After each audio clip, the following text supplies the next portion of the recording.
looking to get a bit stronger, looking to get a bit leaner during this COVID-19 lockdown? Hey, if that's the case, it's totally doable. Don't think because the gyms aren't open that you can't make it happen. If you want to start the conversation, if you want to get something made, tailored just for you with the situation that you're living right now, don't be shy. Drop me a line, dave@davemorrow.net, or head to my website at davemorrow.net. And let's start that conversation, man, and let's get you into the Facebook group and let's get you sorted. Jeff Alpa here from Jeff Alpa Custom, home of the world's most dangerous dress shirts. I am a big fan of the Hard to Kill podcast, and it's because it's all about mindset, that hard to kill mindset. And the best way to be hard to kill is to be the threat in your environment. You do this by being on the front foot mentally, physically, visually, and across all other planes. What is a dangerous dress shirt? I'm glad you asked that question. A dangerous dress shirt is a dress shirt that is custom in both fit and design. This means that you are wearing you and not what somebody else is telling you to wear. Guaranteed to make you a force of nature that is happening to the world in any room that you enter, and not some mere creature of circumstance. Check us out by Googling the world's most dangerous dress shirts. And if you want to know how I became hard to kill, check out episode 18 of the Hard to Kill podcast. Enjoy the show. Today's episode is brought to you by Onnit.com. If you don't know what Onnit.com is, where you been at, man? Onnit.com is the leader when it comes to home gym equipment. And I shouldn't say gym, I should say home training equipment. We're talking kettlebells here, not treadmills. We're talking Indian clubs, maces, battle ropes, all the good stuff that really gets that strength up. Head there, make sure to use the code onnit.com/Morrow. Get yourself some gear this week. The show is also brought to you by butcherbox.ca. Butcherbox.ca delivers grass-fed, grass-finished meat to your door. It is freeze-dried. I've been using it for over a year. Man, I can tell you the meat doesn't taste like the meat we're used to in the grocery store because it's full of nutrients. It's full of omega-3 fatty acids. You've got all the minerals and the awesome nutritional profile that meat is supposed to have at your door every month. So if that's something that you guys want to get, if you want to pay the farm now instead of paying the farm later, head to butcherbox.ca. And when you put in your order, make sure to use the code MORROW10. That's MORROW10, and get yourself $10 off your first order at butcherbox.ca. Additionally, we're brought to you by Doc Parsley's Sleep Remedy. If you head to go.davemorrow.net/sleep, you can get yourself a deal on Doc Parsley's Sleep Remedy. What is Sleep Remedy? Well, Doc Parsley is a former Navy SEAL, and during his time working with the SEAL teams, he realized that a bunch of his SEALs' sleep was just completely broken, and he wanted to figure out a way to do something about it, and he came up with his Sleep Remedy tea. And if you guys want to get your hands on it, head to go.davemorrow.net/sleep. Start getting yourself a better, more dialed in sleep today so that you could be more productive and be a better hard charger in the future.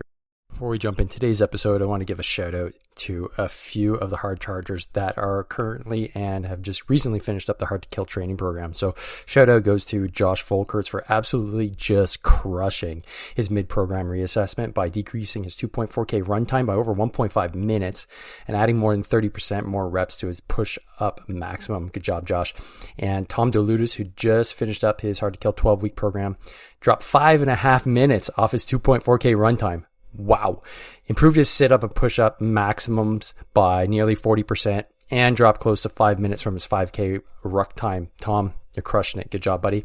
And lastly, Mohammed Kazwini, who in under a month has sorted out a hip and back issue with some solid corrective strength work. The other day, he did a 30K mountain bike ride with no pain at all and improved his 2K run time by 3 minutes with no back pain. So shout out to all you guys that are crushing it in the program and everybody else that's getting after it. Keep it up and good luck. Today's episode is with Sylvain Mancuso. He started Concussion Heroes out of Moncton, New Brunswick, and he saw that there was a gap. There were athletes, young athletes, and his kids in particular that were at risk of getting concussions, and he wanted to fix it. He's an osteopath originally from France, and now he lives here in Canada. And we had a great discussion on how to prevent mild traumatic brain injury, concussions, and also how to manage them when we actually get concussed. And this is a topic that's close to my heart. I did a lot of research on it when I was doing my master's project. And additionally, my wife has suffered from post-concussion syndrome as well, as do a lot of members of the Canadian Armed Forces from all the Carl G rounds we've fired and everything else that somebody in the Canadian Armed Forces is subject to. So I think this episode is going to be great. Just give everybody a little bit more perspective. And especially if you have young kids that are in contact sports, this will be a great resource to start your journey as to how to prevent them and how to protect them going into the future. So without further ado, here's episode 34 with Sylvain Mancuso. Welcome to the Hard to Kill podcast, the go-to podcast for military, LEO, and EMS professionals, sharing ideas and experiences from around the world to make you hard to kill. Here's your host, Dave Morrow. Welcome, ladies and gents, to another episode of the Hard to Kill podcast. We have Sylvain Mancuso from Concussion Heroes. He is a entrepreneur and is a PT, a physical therapist, who set up this program to ensure that especially children and athletes have a place to learn how to mitigate and prevent concussions. And this is an important topic to me, not only because of being in the military for years and being exposed to individuals that have had concussions, but additionally, it was part of my master's research because I was really interested in why high school athletes that I was working with were in the system dealing with post-concussion syndrome for so long, and how to get them out of that system, but more importantly, how to actually prevent them in the first place. So Sylvain, I really appreciate you coming on the show. And if you could tell the listeners kind of a little bit about you. I was a physical therapist when I was in France, but not anymore in Canada. And I'm the father of two kids. One is playing hockey, and when I arrived in Canada almost 10 years ago now, I was a little bit worried about concussion. It's something that we don't speak at all in France, but in Canada was a big struggle for many athletes. And I was seeing so many stories with just life change and going sideways because of the concussion. And I'm in Moncton, and I was lucky to meet Graham Black, the athletic therapist of the Wildcat. And I went to see Graham, and I said, do you do anything before the season to try to avoid concussion? And Graham told me that there is nothing to do. There is things like rules, like we're still looking, the last study doesn't show anything about very good equipment who can change the risk of concussion. And I said, I think we can do something on the athletes, because the concussion with my background in physical therapy and osteopathy is the straw who breaks the camel bag, but what is in the camel bag before. And I say that to Graham, and Graham say, okay, you know what, we can try to do something with the team, with the Wildcats. And the first year we had only 3 concussions. The year before they had 11 concussions just in 1 year, and the first year of the study we had only 3 concussions. And after we just improved the protocol, and now we have an average of 0.8 concussion in the past 6 years. And the biggest thing is we focus on the athlete before the season to help him to be play ready. And was the beginning of Concussion Heroes. The Concussion Heroes after born more, because I'm a scientific and I like study and learn new things. But Concussion Heroes I create Concussion Heroes because like I said, I'm a father of 2 kids, and I'm a little bit a type of Papa Bear, and I want to protect my kids when he's on the field or on the ice, and I can't do anything. I'm just on the bench. I'm sorry to say that, but sometimes yelling, but I think every parents yell sometimes. And I can't be around my kids.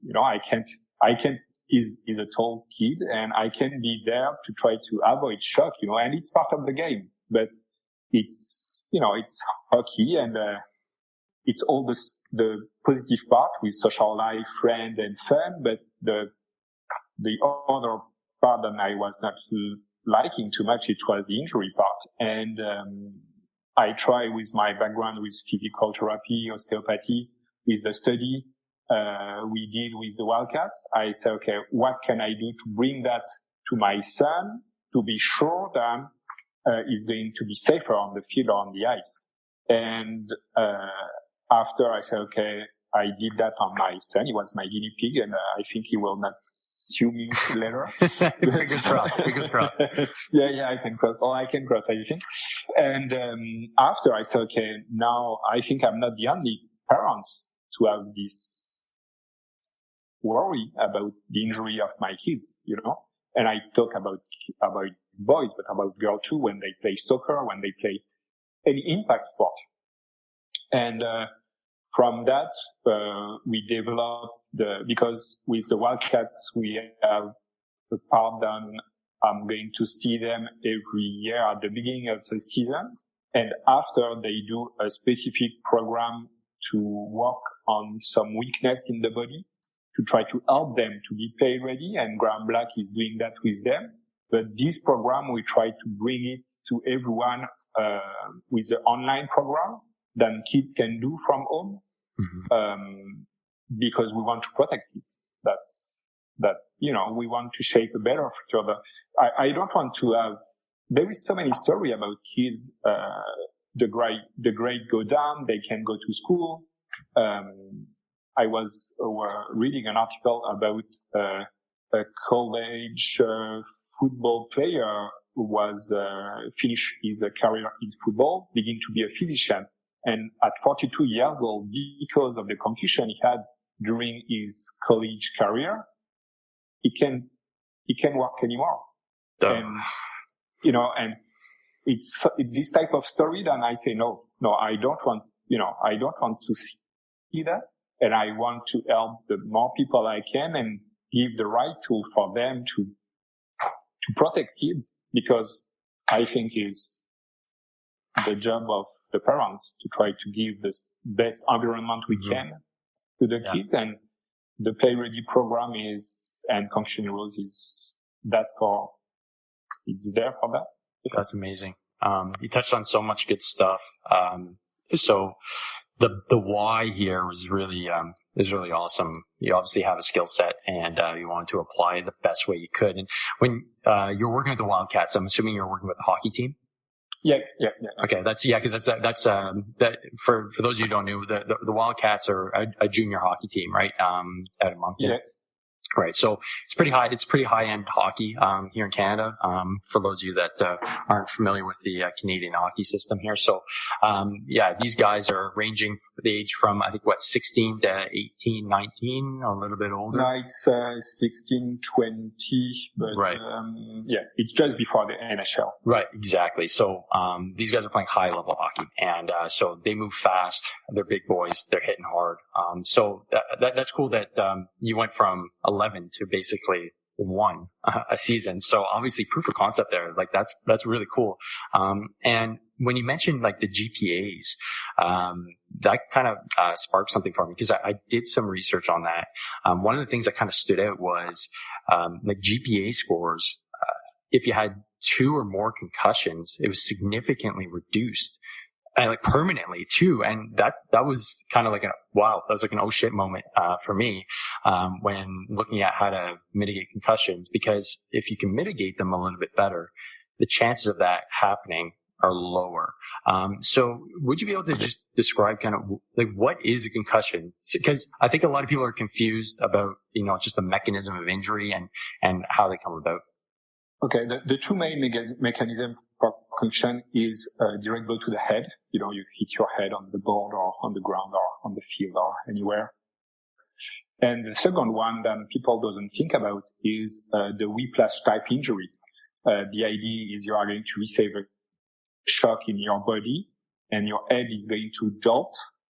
And it's the jolting of the head and the brain. There is it's beginning to change. At the beginning, we were thinking that the brain was eating the skull, but around the brain, there is liquid and there is no space to the brain to move.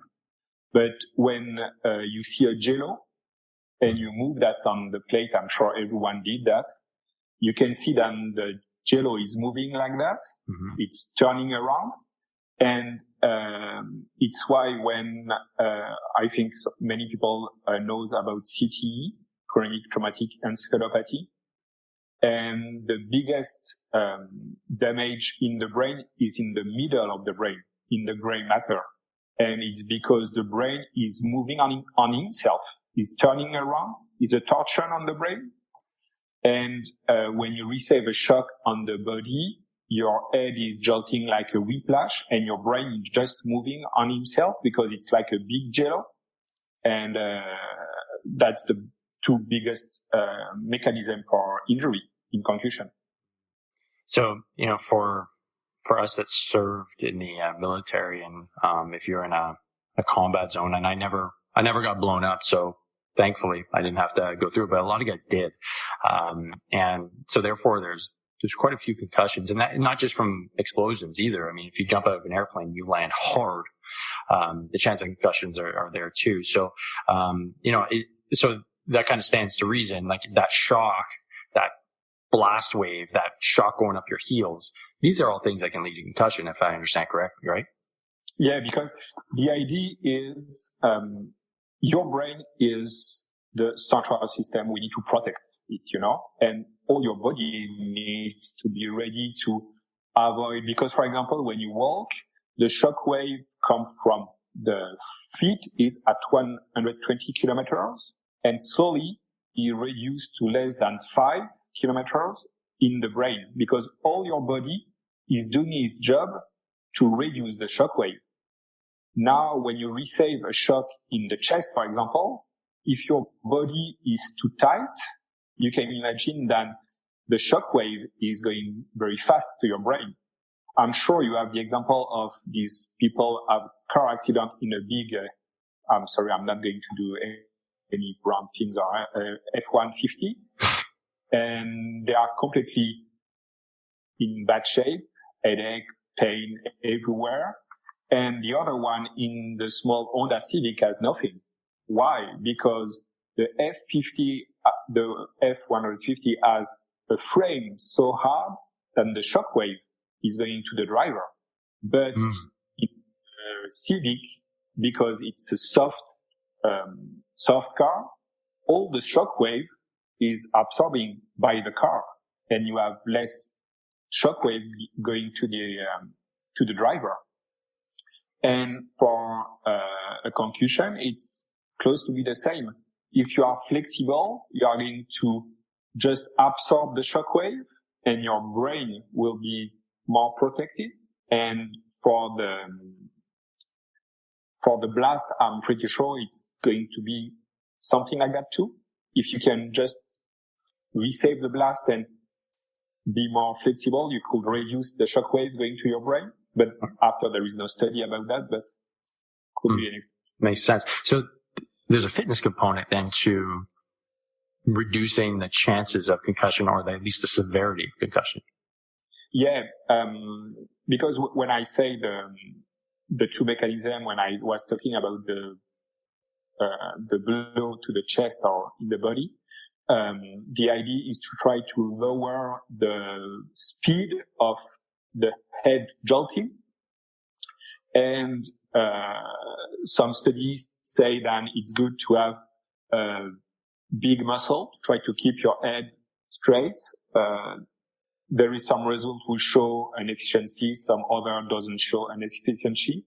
But I think the biggest thing is the speed at your muscle is going to react. There is two different type of fiber in the muscle, the type 1 and the type 2. And the type 2 is the one who reacts fast, and is this type of fiber that we need to work, because the idea is to be ready to react, because the studies show that if you can brace your neck, you are going to reduce the risk of concussion. Mm-hmm. But in these things, there is other things that we need to think about is the eyes. Because if you don't see the guy coming, how how are you going to be able to brace yourself? And it's why with the Play Ready program, we work on some specific muscle, but we work on the visual ability of the player to see the danger coming, because to avoid the concussion, you can try to avoid the shock because you see the guy and you say, okay, I know you are there. And I'm sure in the military field, you need to be aware of what's going around, Your peripheral field is very important. Mm-hmm. And if you have the time to see the guy coming, you have the time to brace yourself. And it's why with the Play Ready program, we have a fitness workout, and it's a 5 weeks program. And at the same time, we are working to improve the visual ability of the player. Because Very it's cool. like we talked at the beginning, it's not only one factor, and proprioception, visual ability, the type of muscle you have with the Fiber 2 is all together that help us to have good results with the Wildcats. So, do you have an example of what type of exercise you would do to work on those type 2 fast twitch muscle fibers to improve, I guess, resiliency against concussion? The idea is we don't put heavy weight. For the Play Ready program, we ask to the athlete to use elastic band, because with elastic band you can choose the resistance, but you can do fast movement, and it's not too heavy, because to improve the type 2 fiber you need to do repetition between 10 and 15 with light or medium weight. And the advantage with the elastic band is you need to control your head in the three dimension. It's not only one movement. Right. You need to work to stabilize your head at the same time. And it's, like we say, it's a teamwork. It's not only the flexor or the extension, the muscle who extend your head. Is the muscle who do the side flexion to keep your head straight at the same time. That's really insightful, because I think that's not commonly known. Especially, I used to be a high school teacher, and, training was part of our programs. I mean, and especially, the younger kids growing up, I used to coach football and track and field. We did our conditioning programs, but we didn't necessarily focus on how to condition to make ourselves more resilient to concussion. We did some concussion training for sure about, we have the program, that you're probably aware of, like the stop program for hockey, where you're not supposed to hit from behind. So you have a little, a stop sign on the back and stuff like that. But ultimately, that's where it came down to. It didn't come down to a conditioning, aspect of preventing concussions. It was really just an awareness campaign, which is still good.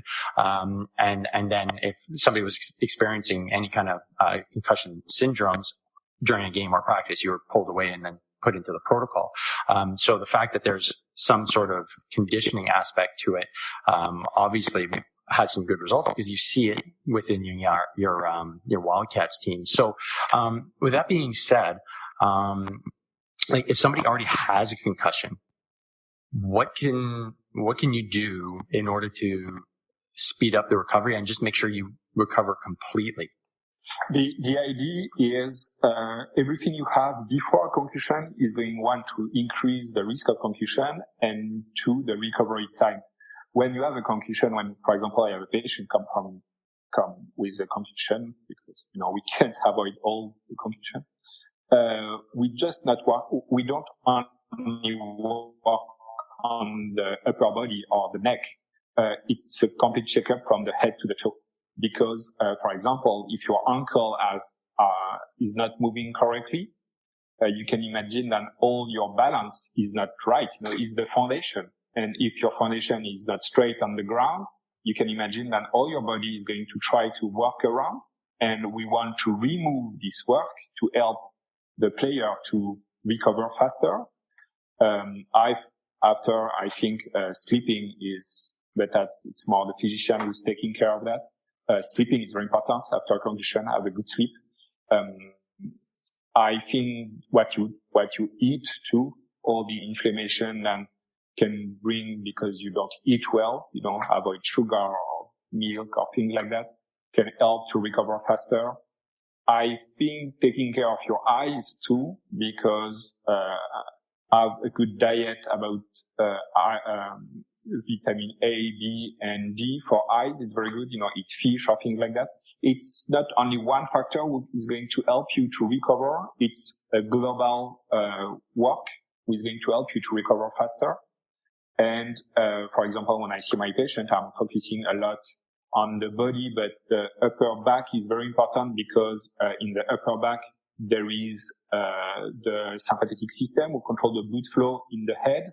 And another thing that is very important is le centre de Budge. I don't know the name in English, but I did my study in France. Mm-hmm, right. It's the nervous system who helps you to accommodate your eyes when you are looking for something.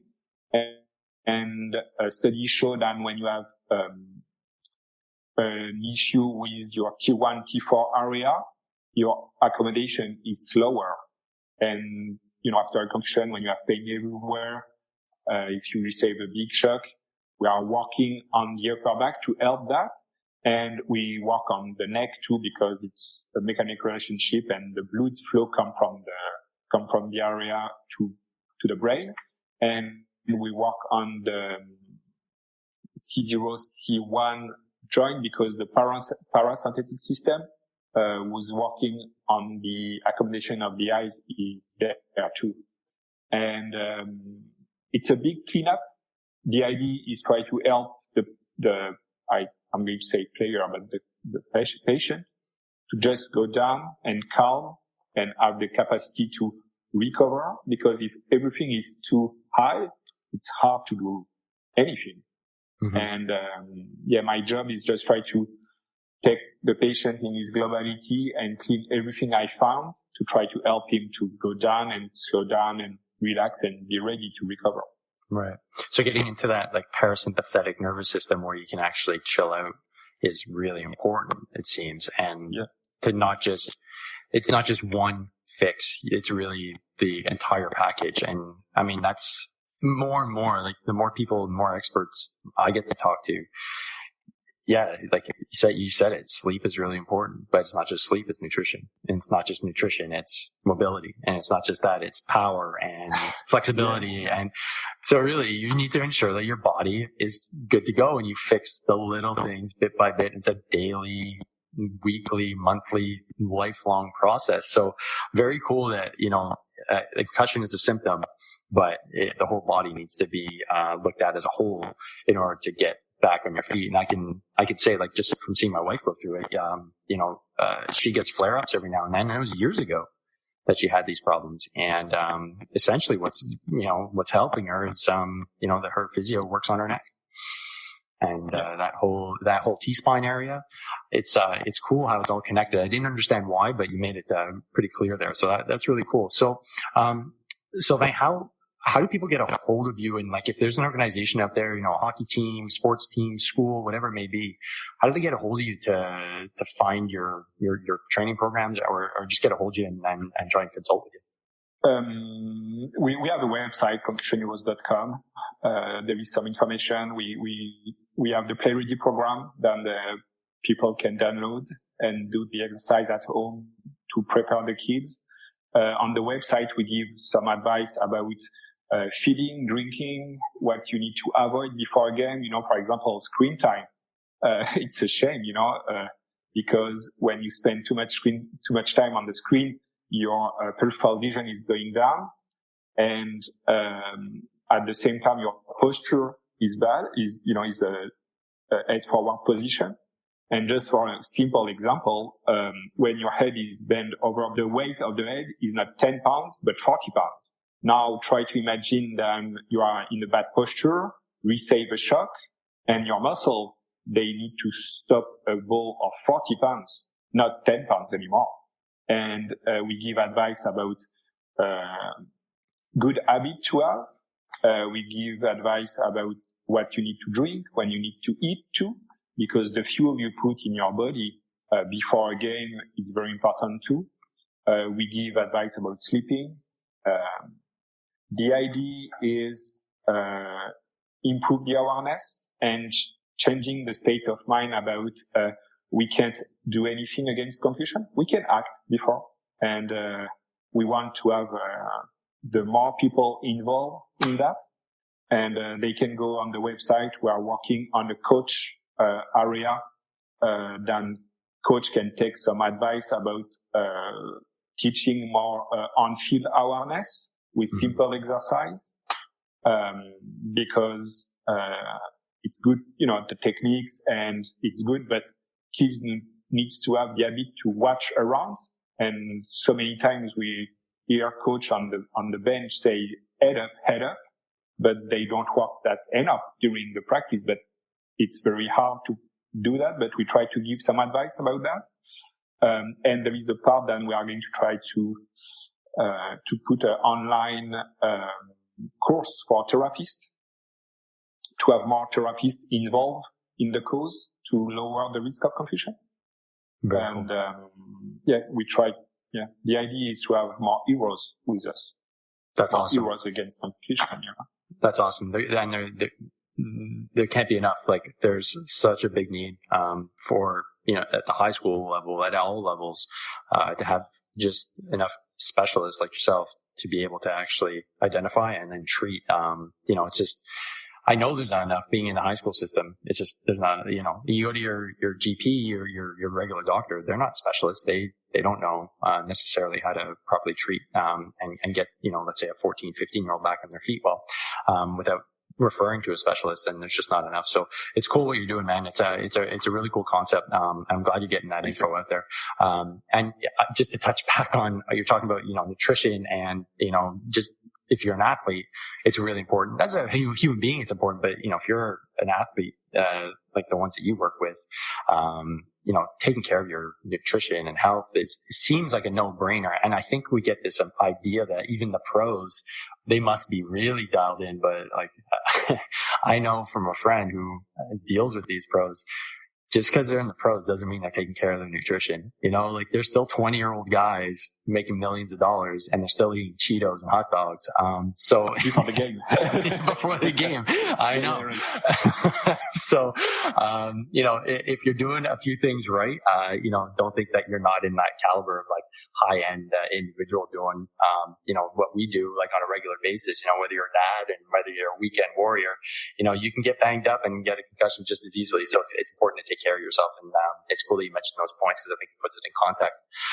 So Sylvain, before we leave, I always got to ask the question: what makes you hard to kill? What makes you hard to kill? I'm a fighter, and I want to fight for my kids, and I think I will do everything I can for them. Yeah, I think it's more that. Solid Papa Bear answer. I love it. Yeah.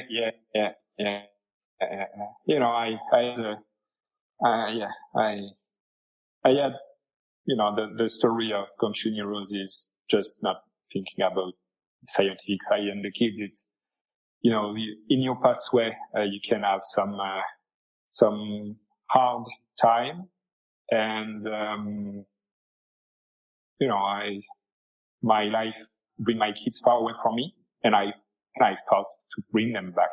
And when I bring them back, I swear that I will do everything I can to be there for them forever. That's wicked, dude. That's awesome. Sylvain, it's been a pleasure having you on, man. Thanks. I really appreciate your insight. I think those that are listening are going to get a different perspective. And, if they are suffering from post-concussion syndromes, or even, doing their regular activities during the week, during the day, a lot of us are athletes, and we still like to get after it on weekends and still play hockey. It's definitely good to have this in your back pocket to keep in mind, so that we can avoid those concussions. And if we do get them, be able to heal up faster from them. So appreciate your time, and all the best. And, we'll chat soon, buddy. Thanks. Have a good day. Thanks for listening to the podcast. You can find out more about training, nutrition, and mindset at davemorrow.net. Be sure to like us on Facebook and Instagram at Dave Morrow PT. And don't forget, strong people are hard to kill.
Thanks for listening to the podcast. You can find out more about training, nutrition, and mindset at